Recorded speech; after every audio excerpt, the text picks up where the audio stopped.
하나님 말씀입니다. 사도행전 16장 11절로 15절까지의 말씀입니다. 사도행전 16장 11절로 15절까지의 말씀 함께 봉독하시겠습니다. 우리가 드로아에서 배로 떠나 사모드라게로 직행하여 이튿날 네아폴리로 가고 거기서 빌립보에 이르니 이는 마게도냐 지방의 첫 성이요 또 로마의 식민지라. 이 성에서 수일을 유하다가 안식일에 우리가 기도할 곳이 있을까 하여 문 밖 강가에 나가 거기 앉아서 모인 여자들에게 말하는데, 두아디라시에 있는 자색 옷감 장사로서 하나님을 섬기는 루디아라 하는 한 여자가 말을 듣고 있을 때 주께서 그 마음을 열어 바울의 말을 따르게 하신지라.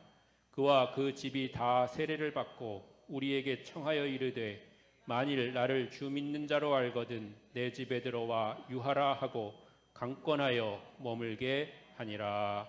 아멘. 지난 주일 우리는 복음을 위해서 택정함을 받은 바울에 대한 말씀을 통해서 은혜 받았습니다.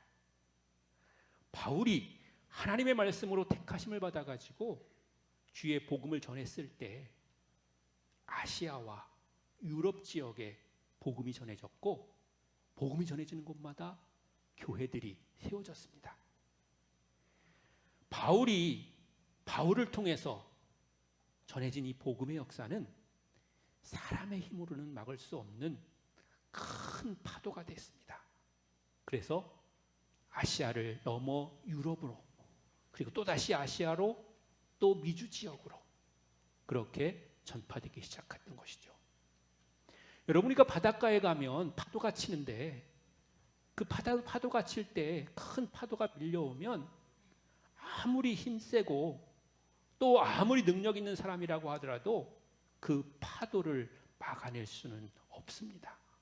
왜냐하면 그 파도는 사람의 힘으로는 막아낼 수 없는, 그리고 계속적으로 그렇게 오기 때문에 그런 것이죠. 그래서 바울을 통해서 그런 역사들이 계속해서 이루어지고 있는 것을 볼 수가 있습니다. 그 사실을 로마서 15장 17절로 19절은 우리에게 증언하고 있는데요. 함께 보시겠습니다. 그러므로 내가 그리스도 예수 안에서 하나님의 일에 대하여 자랑하는 것이 있거니와 그리스도께서 이방인들을 순종하게 하기 위하여 나를 통하여 역사하신 것 외에는 내가 감히 말하지 아니하노라. 그 일은 내 말과 행위로, 표적과 기사의 능력으로, 성령의 능력으로 이루어졌으며, 그리하여 내가 예루살렘으로부터 두루 행하여 일루리곤까지 그리스도의 복음을 편만하게 전하였노라. 아멘. 그러니까 하나님의 복음의 역사가 큰 파도처럼 밀려가기 시작하자 그 복음은 온 땅과 온 지역에 널리 퍼지게 되었다고 하는 것이죠. 그런데 그 복음의 역사가 바울 혼자 힘으로 했던 것이 아니라는 것입니다. 바울 혼자 능력 있고 바울 혼자 잘났기 때문에 그런 복음의 능력이 나타나게 된 것이 아니라 바울에게는 수많은 협력자와 조력자와 동역자들이 있었습니다. 어떤 경우도 특정한 한두 사람에 의해서 어떤 일이 성취되지는 않는 것입니다. 우리 교회에도 축구 선교회가 있어서 제가 2002년 월드컵을 좀 추억해 보자면요, 그때는 그야말로 명장이라고 불리는 것이 과하지 않았던 히든크라는 그런 감독이 있었습니다. 그는 외국인이었는데 외국인이었기 때문에 오히려 내외부적으로 누구도 터치하지 않고 전권을 가지고 자신의 능력을 힘껏 발휘해가지고 대표팀을 이끌었기 때문에 정말로 놀라운 그런 결과를 만들어냈습니다. 당시의 평가를 돌이켜보면 히딩크가 뛰어난 감독인 점도 분명히 있었지만 대표팀 운영에 대해서 감독에게 전권을 주어서 일하게 한 것이 성공의 주요한 원인이었다고 합니다. 그러면은 대표팀을 감독이 마음대로 못하느냐 이렇게 생각하실 수 있는데요, 사실은 대부분은 감독이 제대로 못합니다. 왜냐하면 선수 선발부터 또 운영과 또 경기를 이제 진행하는 모든 과정까지도 간섭하는 사람들이 있는데요. 그것은 대한축구협회라고 큰 조직이 있어가지고 그 조직은 대개 현대 사람들이 회장을 맡습니다. 현대 그룹을 말하는 겁니다.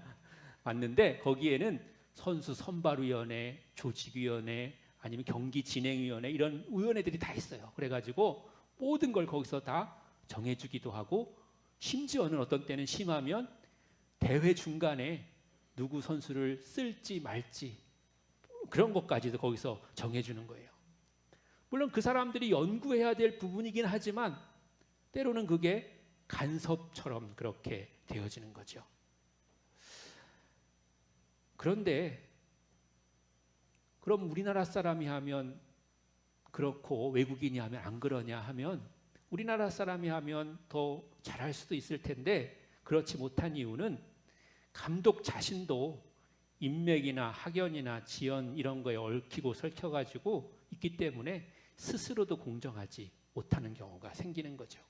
그래서 국가대표팀 감독을 외국인으로 채용하는 거고요. 그러나 좀 바라기는 우리나라 사람이 해도 공정하게 좋은 성적을 내는 그런 분위기가 됐으면 좋을 것 같습니다. 그런데 그런 히딩크 감독이 대회를 그렇게 잘 치르는 데 있어서 그럼 히딩크 감독이 혼자 잘나가지고 잘했냐 하면 그건 아니고요. 히딩크 감독의 그런 것에 잘 따라주는 선수가 있었고요. 함께 협력해주는 코치와 스태프들이 있었던 것입니다. 그래서 우리나라가 좋은 성적을 낼 수가 있었던 것이죠. 샛길로 많이 나갔는데요. 다시 돌아오자면 바울이 하나님의 택정함을 받은 훌륭한 지도자였지만 바울의 힘만으로 복음이 전해질 수가 없었다는 것입니다. 바울에게는 동역자들이 있었습니다. 그것도 한두 사람이 아닙니다. 수없이 많은 동역자들이 바울을 도왔기 때문에 바울은 소아시아와 유럽과 모든 지역에 주님의 복음을 전할 수 있었고 그곳에 교회를 세울 수가 있었습니다. 로마서 16장에 그 바울을 도와준 사람들의 이름이 나와 있는데요. 그 사람들의 이름은 이렇습니다. 함께 한번 좀 불러보죠. 시작. 베베, 브리스가와 아굴라, 에베네도, 마리아, 아드로니고와 유니아, 암블리아, 우르바노, 스타구, 아벨레, 아리스토블로, 헤로디온, 나기스와의 가족, 두루베나와 두루보사, 버시, 루포와 그의 어머니, 아순그리도와 블레곤과 허메와 바드로바와 허마와 그의 형제들, 빌롤로고와 율리아와 네레오와 올룸바와 함께 있는 모든 성도들. 박하종. 여러분의 이름이고 마지막에 좀 들어가야죠. 바울을 돕는 건 아니지만 주의 일을 돕는 사람으로 여러분의 이름도 기록되시기를 주의 이름으로 축원합니다. 근데 이 사람들이 다가 아닙니다. 이 밖에도 더 많은 사람들이 있었습니다. 그 중에서 오늘 제가 여러분과 함께 나눌 말씀의 주인공은 루디아입니다. 루디아는 바울의 동역자입니다. 바울을 진정한 사도로 사도의 소명을 온전히 감당하도록 도운 인물이 바로 루디아입니다. 루디아가 있었기 때문에 바울이 훌륭한 사도가 된 것이고 루디아가 있었기 때문에 바울이 유럽에 가서 선교할 수 있었던 것이고 루디아가 있었기 때문에 바울이 바울된 것입니다. 바울은 유럽 선교의 출발지가 되는 빌립보에 도달하게 되었습니다. 복음이 아시아를 넘어가지고 유럽까지 전파되게 된 것입니다. 사도행전 1장 8절에 땅끝까지 이르러 내 증인이 되리라 라고 말씀하신 예수님의 지상 명령이 점점점 실현되고 있는 것이었습니다. 12절에 보니까 빌립보가 마게도냐 지역의 첫 성이고 로마의 식민지라고 말하고 있습니다. 그러니까 이 빌립보가 마게도냐로 가는, 즉 유럽으로 가는 전초기지가 된 것이라고 하는 것이고요. 로마의 식민지라고 하는 그런 표현은 그 빌립보가 로마의 식민지였기 때문에 어려웠겠다, 힘들었겠다 이런 뜻이 아니고 식민지였기 때문에 로마에서 많은 사람들이 그 식민지에 이주해 있었던 것이에요. 그래가지고 그곳에 복음이 전파됐다고 하는 것은 그곳에 있는 로마 사람들에게도 복음이 전파됐다는 것이고, 그들이 본국으로 돌아갔을 때 로마에도 복음이 전파될 수 있었다고 하는 것을 나타내는 것입니다. 여러 가지 면에 있어서 빌립보가 그만큼 중요한 위치였다는 것입니다. 로마의 식민지라고 하는 그런 것조차도 바울의 선교의 꿈인 로마 선교를 이루는 그런 도구로 사용됐다고 하는 것이죠. 이런 로마 선교와 유럽 선교의 출발지였던 그런 빌립보 교회의 중심 인물이 다름 아닌 루디아였다고 하는 것입니다. 그녀는 당시에 군인들이나 귀족들의 애용품인 자주색 옷감을 파는 사람이었습니다. 자주색 옷감은 옛날 로마 시대의 겉옷이나 왕족의 겉옷으로 사용되는 비싼 옷감입니다. 그렇게 여성 사업가로 활동하던 그는 상당한 재산을 소유한 그런 실업가였습니다. 하나님은 유럽 선교를 위해서 그녀의 마음을 열어서 바울의 말을 따르게 했습니다. 자신이 세례를 받았을 뿐만 아니라 온 가족이 복음을 받아들였습니다. 가정이 복음화된 것이죠. 우리 교회에도 가정 복음화를 위해서 기도하고 계시는 분들이 여러 분 계신데, 오늘 말씀을 통해서 하나님의 능력이 여러분 가운데 함께 하심으로 말미암아 여러분의 모든 가족들이 인과기도 되기를 주님의 이름으로 축복합니다. 그런데 그 당시의 가정이라고 이렇게 표현한 그 가정은요, 단순히 혈육만을 말하는 것이 아닙니다. 남편이나 아내나 자녀나 이런 혈육만을 말하는 것이 아니고요, 그 당시의 가정이라고 말했을 때 그 가정은 사업가로서의 자기 직원들 모두를 다 포함하는 것이고, 또 그가 데리고 있는 모든 하인들도 다 포함하는 것입니다.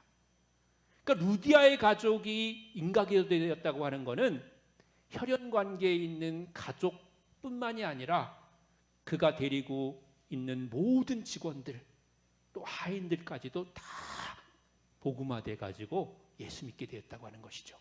그러니까 루디아 한 사람의 그런 회개와 하나님 말씀을 깨닫고 주님께 돌아오는 그것을 통해서, 그 한 사람을 통해서 수백 명이 복음화된 것이고, 사실 그건 더 중요한 건 아니지만 그를 통해서 유럽 복음화의 그런 놀라운 역사가 시작되었다고 하는 것이죠. 바울 일행이 그 루디아의 집에 머물게 됐는데요, 그렇게 머물게 된 것도 그냥 머물게 된 것이 아니라 성경에 보니까 강권했다고 표현하고 있습니다. 그 강권했다고 하는 표현은 루디아가 적극적으로 바울 일행을 자신의 집에 머물게 하기 위해서 힘썼다고 하는 것을 보여주는 것입니다.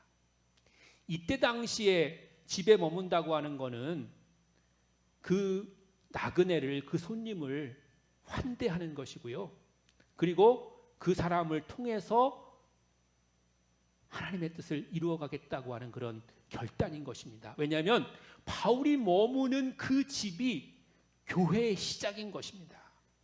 요즘같이 교회 개척하자 그래서 땅 사고 집 져서 교회 개척하는 게 아니고, 바울이 머무는 그 집에서 예배가 시작되고 그 집으로 사람들이 모이기 시작해가지고 이제 교회가 시작되는 것이에요. 그래서 그 집이 교회인 것입니다. 그래서 루디아는 자기 집으로 바울을 강권해서 그렇게 모시게 되었던 것이죠. 그녀의 헌신과 열심이 교회의 기초가 됐고, 그 빌립보 교회가 유럽 복음화의 전초기지가 됐습니다. 이때 당시만 해도 여성이 주체적인 그런 역할을 할 수 없었던 그런 시기이지 않습니까? 그런 시기에 이런 큰 사업가가 되었다고 하는 것도 굉장히 훌륭한 일이지만, 그 큰 사업가였던 루디아가 바울의 말을 듣고 그 말씀을 받아들임으로 말미암아서 하나님의 일을 시작하고, 그 일을 통해서 정말 파도가 밀려오는 것 같은 복음의 역사가 유럽에까지 전파되게 되었다고 하는 것은 하나님의 큰 은혜와 역사가 아닐 수 없는 줄로 믿습니다.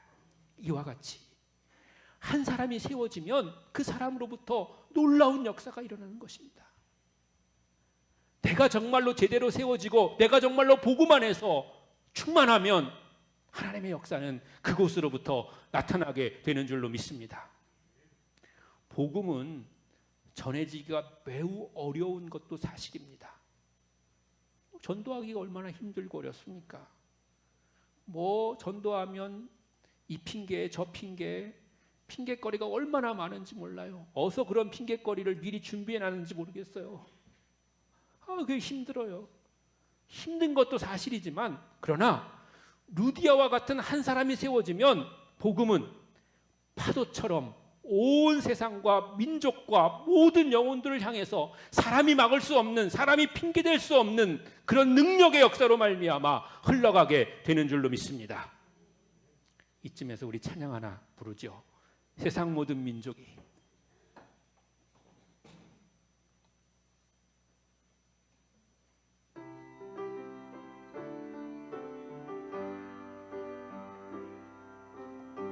모든 민족이 구원을 얻기까지 쉬지 않으시는 하나님, 주의 심장 가지고 우리 이제 일어나 주 따르게 하소서. 세상 모든 육체가 주의 영광 보도록 우릴 부르시는 하나님, 주의 손과 발 되어 세상을 치유하며 주 섬기게 하소서. 물이 바다 덮음같이 여호와의 영광을 인정하는 것이 온 세상 가득하리라. 물이 바다 덮음같이, 물이 바다 덮음같이, 물이 바다 덮음같이 보리라. 그날에 주의 영광 가득한 세상 우리는 듣게 되리. 온 세상 가득한 승리의 함성, 물이 바다 덮음같이 여호와의 영광을 인정하는 것이 온 세상 가득하리라.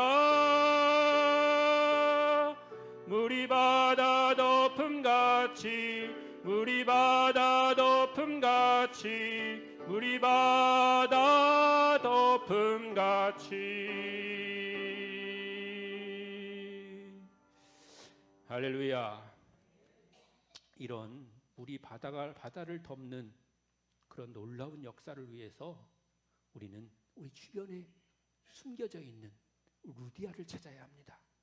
그리고 내가 루디아가 되어야 합니다. 그럼 어떻게 하면 우리가 숨겨져 있는 루디아를 찾을 수가 있을까요? 어떻게 하면 내가 루디아가 될 수가 있을까요? 바울은 빌립보에 도착해서 준비 시간을 가졌습니다. 바울이 아시아로 가려고 원래 계획했다가 아시아를 포기하고 마게도냐를 위해서 빌립보에 도착한 바울은 바로 복음을 전하지 않았습니다. 12절의 뒷부분에 보니까 이 성에서 수일을 유하다가 라고 했습니다. 도대체 바울은 수일을 유하면서 이 기간 동안에 무엇을 했을까요? 아마도 선교 전략을 세웠을 것입니다. 유럽은 바울에게도 생소한 선교지였고요, 바울에게도 낯선 사역지였기 때문에 그렇습니다. 그런데 그 전략의 시작은 기도하는 것이었습니다. 13절을 보시겠습니까? 13절에 보니까 안식일에 우리가 기도할 곳이 있을까 하여 문 밖 강가에 나가 거기 앉아서 모인 여자들에게 말하는데, 이렇게 말하고 있습니다. 수일 동안 기도로 준비하고 여자들에게 말했는데 그 중에 루디아가 그 말을 듣고 있을 때 주께서 그 마음을 열어서 바울의 말을 따르게 해주신 줄로 믿습니다. 하나님은 기도할 때 역사하시고, 하나님은 기도를 통해서 마음을 여시고, 하나님은 기도를 통해서 하나님의 역사를 나타내 주시는 줄로 믿습니다. 실제로 바울의 역사를 보면, 바울의 사역을 보면 서신서 곳곳에서 성도들에게 담대히 복음을 전할 수 있도록, 그리고 전도의 문이 열리도록 중보기도를 부탁을 하는 그런 모습들을 여러 군데에서 찾아볼 수가 있습니다. 그 중에 한 개만 보자면 골로새서 4장 2절로 4절입니다. 시작. 기도를 계속하고 기도에 감사함으로 깨어 있으라. 또한 우리를 위하여 기도하되 하나님이 전도할 문을 우리에게 열어주사 그리스도의 비밀을 말하게 하시기를 구하라. 내가 이 일 때문에 매임을 당하였노라. 그리하면 내가 마땅히 할 말로써 이 비밀을 나타내리라. 아멘. 복음에는, 전도에는 영적 준비가 반드시 필요합니다. 전도는 기도 가운데 모든 순서가 진행되는 것입니다. 기도가 전도와 부흥의 성패를 결정하는 것입니다. 전도는 기도에 의해서 시작되는 것입니다. 기도 없이는 생명의 역사도, 교회가 든든히 세워지는 것도 불가능한 것입니다. 오늘부터 모든 예배와 기도에서 전도를 위해서 기도하십시오. 주일 예배 때도, 저녁 예배 때도, 새벽 예배 때도, 속회 예배 때도, 청년 예배 때도, 어린이 예배 때도, 모든 기도회에서, 또 더 나아가서 개인 기도 시간에도 영혼 구원의 역사를 위해서, 전도를 위해서, 교회의 부흥을 위해서, 교회가 든든히 세워지기 위해서 기도하시기를 부탁합니다. 마침 내일부터 9월달이 시작되는 집중 새벽 기도회입니다. 내일부터 9월 한 달을 기도하는 달로 정하겠습니다. 한 달간 특별한 주제를 가지고 새벽 기도회를 제가 인도하겠습니다. 기도는 영적 호흡이라고 했습니다. 호흡을 통해서 새 생명이 이어지는 것처럼 기도를 통해서 새로운 생명의 역사가 우리 가운데, 우리 교회 가운데 나타나게 될 줄로 믿습니다. 여러분, 가을 됐으니까 목사 휴가 갔다 와서 힘나서 이벤트로 하는 게 아닙니다. 그냥 프로그램으로 하는 거 아닙니다. 그럴 거면 하던 대로 하면 되는 거지 뭐하러 이런 거 더 하겠습니까?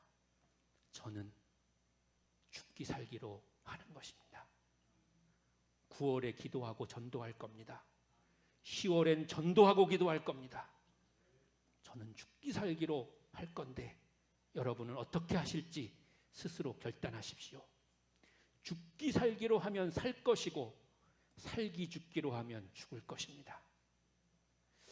또 마침 우리가 수요일에는 성경을 처음부터 이렇게 주요한 주제를 가지고 이렇게 살펴보고 있는데요. 이번 주부터 마침 성막이 시작되는 그런 순서입니다. 그래서 성막 공부를 통해서도 수요일에는 교회를 든든히 세워가는 것에 대해서 공부하고 은혜 받으려고 합니다. 그런데 여러분, 제가 여러분에게 지금 뭐 안 하던 거 하자고 지금 하는 게 아니잖아요. 뭐 특별한 시간을 내서 더 교회 나오라고 하는 게 아니잖아요. 하던 거 하자는 건데, 당연히 해야 될 것들인데 힘있게 해보자는 겁니다. 때로는 목숨 걸고 해보자는 겁니다. 주님이 우리 가운데 역사하심을 우리가 체험해보자는 것입니다. 주님의 인도하심과 보호하심이 우리와 함께해 주실 줄로 믿습니다. 우리가 그 결과를 빠르면 10월 말에 보게 될 것입니다. 우리가 죽도록 기도했는지 아니면 살 만큼만 기도했는지 주님은 판단하실 것입니다. 분명한 것은 우리가 기도하면 하나님은 우리에게 루디아를 만나게 해 주실 줄로 믿습니다. 그를 통해서 복음의 역사가 나타나기 시작할 줄로 믿습니다. 하나님의 영광이 나타나게 될 줄로 믿습니다. 그가 하나님 앞에 사용되게 될 줄로 믿습니다. 왜냐하면 사람이 계획할지라도 그 일을 이루시는 분은 하나님이시기 때문에 그렇습니다. 바울이 기도하고 하나님의 말씀을 전했을 때 하나님은 루디아의 마음을 열어서 바울의 말을 따르게 하셨습니다. 하나님은 어디에든지 복음을 들어야 될 사람을 준비해 두십니다. 기도하면, 죽도록 기도하면 하나님은 우리에게 루디아를 만나게 해주실 뿐만 아니라 내가 루디아가 되게 해 주실 줄로 믿습니다.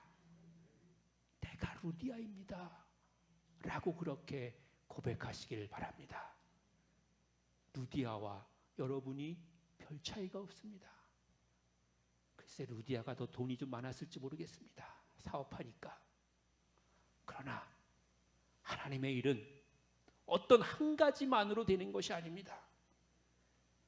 때로는 열정이 필요할 때가 있고, 때로는 시간이 필요할 때가 있고, 때로는 노력이 필요할 때가 있고, 물론 돈이 필요할 때도 있습니다. 어떤 분야와 어떤 방법이든지 내가 할 수 있는 것을 통해서 내가 루디아가 되면 되는 것입니다. 하나님은 그런 루디아를 준비시켜 놓으셨고 또 우리를 통해서 루디아가 되라고 오늘 말씀하고 계신 줄로 믿습니다. 여러분과 온 교회가 기도할 때 복음의 전초 기지요 동력자인 루디아는 분명히 만나게 될 줄로 믿습니다. 그리고 여러분 자신이 루디아가 될 수 있을 줄로 믿습니다. 그런 역사가 오늘 지금 이 시간으로부터 시작되기를 주님의 이름으로 간절히 축원합니다.